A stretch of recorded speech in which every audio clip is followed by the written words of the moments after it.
I want to talk a little bit about Austin. It's a city that's produced housing at a rate about 4 to 5 times per capita as Charlottesville, most of it multifamily, buildings of 5 or more.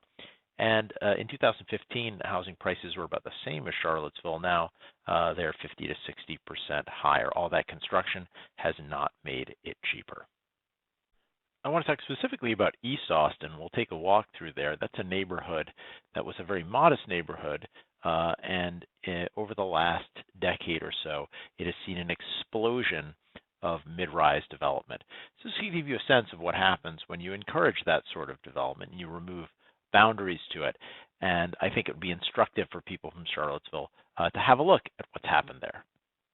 Now, there are some good things about this development. I think one of the good things is that a lot of it took place on low-value commercial land. So it was, I would say, successful commercial conversion. Not all of it, but a lot of it. And that's something that I think it would be good to see in Charlottesville, and we are unsure about whether that's actually going to happen.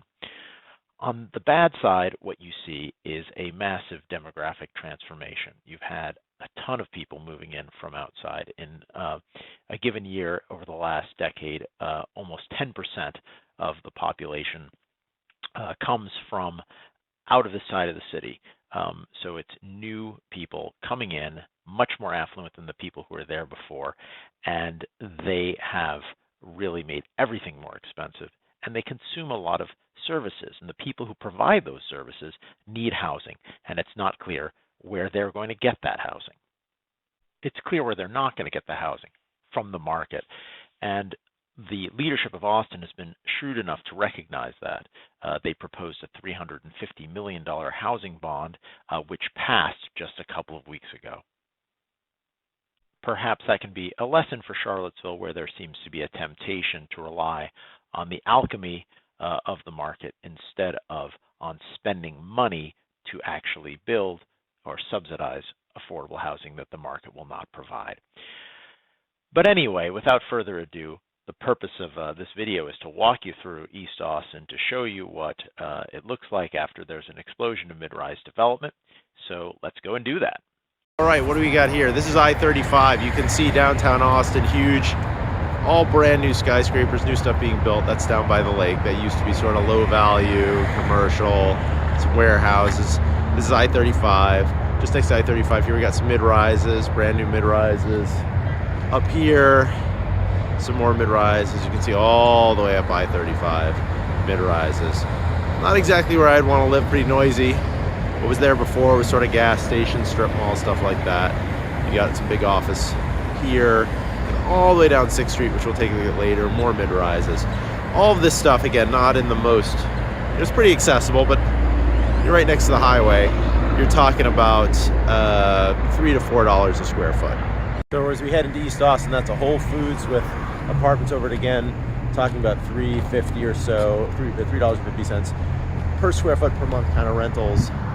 You've got, I'm going to zoom out here, another mid-rise here, all the way down this street, really probably for a mile and a half to 2 miles down the street, it's just all mid-rises that were not here 10 and some of even 3-4 years ago. What was here, some of this was commercial, not a ton of residential, but a little bit of residential. This was traditionally had been a lower income neighborhood. In the time of segregation, had been a black neighborhood. That's been entirely deleted, and now you have these mid-rises again, where you're talking about apartments, I don't know, a studio in the $1,500 to $2,000 a month range, 2 or 3 bedroom, you know, $2,500 to $4,000, that kind of level. So definitely nothing affordable here, but at least most of what was along this street, 6th Street, was not residential. So residential was not replaced, it was good. Commercial conversion. And now instead of looking east, we're looking south, and you can see down these streets there's even more mid-rises behind here. Again, a lot of that was commercial. There was, I remember, some bars back there a decade ago. But nothing cheap, nothing affordable. This is the Corazon, and you know, nice mid-rise, just I guess what you would like here. And you can get yourself a studio for $1,700, or a 1 bedroom that's 580 square feet for $2,000 a month. Down here you see some, again, some more mid-rises. there was nothing. That was parking lots, and it was adjacent to a rail line, which has been turned into light rail. So that's kind of a good spot for mid-rise housing. But again, it's pretty, you're talking about pretty expensive stuff. Here you see transformation in progress. This is what you saw on, in East Austin, 4th Street, 5th Street, 6th Street in the past. You can see this is about to come down. And, you see more little sort of low-rise commercial. That's what was here. And just across the street from what we were looking at before, that's what goes in. This is a sort of a smaller scale infill mid-rise. Rise we were just looking at before actually is all Airbnbs, $800 a night. You got some office buildings behind there, but still mostly residential. And you can see if you look way down there, this just goes on and on and on. Incredible amount of building, and things have only gotten more expensive. Sometimes what was here was kind of like low-rise, low-value commercial. I think, what you might say is that this is what we would have considered in Austin a sensitive area, but this is actually where it makes sense to build things because the land value was lower. But what you get is stuff like that. It's very expensive. So just something to think about as we consider zoning in Charlottesville. Kind of cheap old hotel that I'm sure will be soon to come down. Over there you can see some big mid-rise.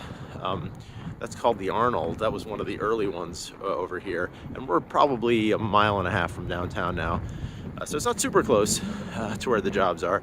The Arnold, so we can get a shot of it over here. Your kind of typical 5-story mid-rise. Studio there is almost $3,000 a month. I think the rents here are about $5 to $6 per square foot per month. Why this one's more expensive, I don't know, but it is what it is, and definitely not affordable. Another mid-rise which they've turned into sort of short stay, up to 3-month kind of stay, furnished apartments. You don't even want to know what that costs. And we've got another mid-rise just down from it. This, just like I say, it goes on and on. We are again, now probably about 2 miles from downtown. I'm just going to cheat here and use Google Street View to give you a sense of the transformation that has taken place over time. You can see tremendous amount of building here, and there was just some very modest stuff there only a few years ago. Thank heavens the Grackle is still here. This is where the Eastside Kings food truck used to be, one of my favorites. Has not yet been turned into mid-rise housing. Perhaps some wealthy person has bought it and is preserving it as an act of philanthropy. You can see, this is looking back towards downtown. We're pretty far from downtown, and it just goes on and on all the way down here, and it goes on like this, 2 blocks that way and a block that way, 2 blocks to the south and a block to the north. So this is basically a block off here. We've got this condo complex that is right along the light rail. In spite of the fact of being right along the light rail, there's parking underneath. There's plenty of parking off street, and this is more modest maybe than some of the things we saw on the other street, but still we're talking $700 to $900 a square foot for sale price. So again, not particularly affordable. And again, when we ask the question of the people who live here are fairly prodigious consumers of low-wage services. So where do the people who provide those services live now? And are they in need of affordable housing, and are they getting it? This is some of the housing that, type of housing that was here, such as it is. Again, a lot of what was here was commercial, but the housing was fairly modest, and I suspect the people who are living in this building are not customers of the building over here. It's definitely a palpable process of gentrification that's gone on here. Think about this place, Eastside Station, Austin. Studios, $1,500 to $2,500. Large apartments, $3,000, all the way up to $8,000. And again, you're right on the light rail, but look what's behind there. We can zoom in. Huge amount of this given over to parking. And, more and more over here, all the way back to downtown. I think, the important thing to note is this is all really expensive, But you look at any one of these buildings, they all have apartments available. So I think that raises an interesting point, compared to Charlottesville, the difference between market liquidity and depth on the one hand, and whether the market is expensive. Austin is an expensive market, but if you want to find an apartment today, no problem, because the market is liquid. Charlottesville, on the other hand, is not expensive. The costs are a fraction of here, but it's not liquid. There's just not a lot of inventory, not a lot of turnover. And so it just goes to show that these are two different things, liquidity and richness. And we shouldn't confuse one for the other. There goes the light rail. Woo, the light rail. It's actually pretty cool, but it is kind of ironic to seeing it zooming past huge amounts of structured parking. We have what are called the residences at Saltillo. We're getting a little closer to downtown now. You can get a 324 square foot studio here for about $1,400 a month. I didn't know that 324 square foot studios existed outside of New York City, but I guess that's progress for you. I gotta say, this is the cheekiest part of this, is where it says, all of this that you've been seeing is the Mexican-American Heritage Corridor. I'm just thinking that actually wouldn't be out of place in Charlottesville in terms of a completely pointless virtue signaling sign that is totally betrayed by what is actually happening on this corridor. Now we're nearly back at downtown. You see I-35 there. This is sort of like the old style building that would have been here before. Again, this is closed off. It's going to be the next apartment block probably. Across from the Whole Foods with residences above. Again, we're talking here studios, the 1,500 to 2,000 range, and you're right by the highway. Is this a good thing or a bad thing, what's happened here? I don't know if it's a good thing or a bad thing, but what I'm trying to say is this is the sort of thing that can happen if you have a positive demand shock and no real control on what gets built. I think in contrast to Austin, in contrast to Charlottesville, a lot of what was displaced here was commercial, wasn't residential, and so that's a win, I think, that sort of conversion. But there was a neighborhood here, and there were people who lived here, and they do not live here anymore. And there were buildings that were affordable here, and homes that were affordable here, and what's here now is not affordable. So what I just want to close with is that all of these buildings, they're mainly been filled with people who have come from outside Austin, and these are people who are wealthier than the people who lived here before.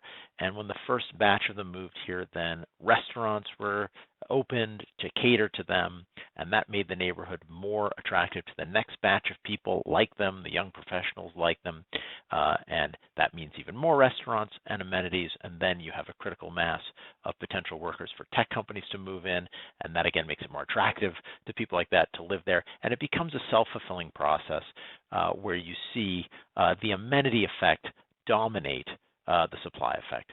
So it's just something to keep in mind for Charlottesville as it undergoes its rezoning. Thanks for watching.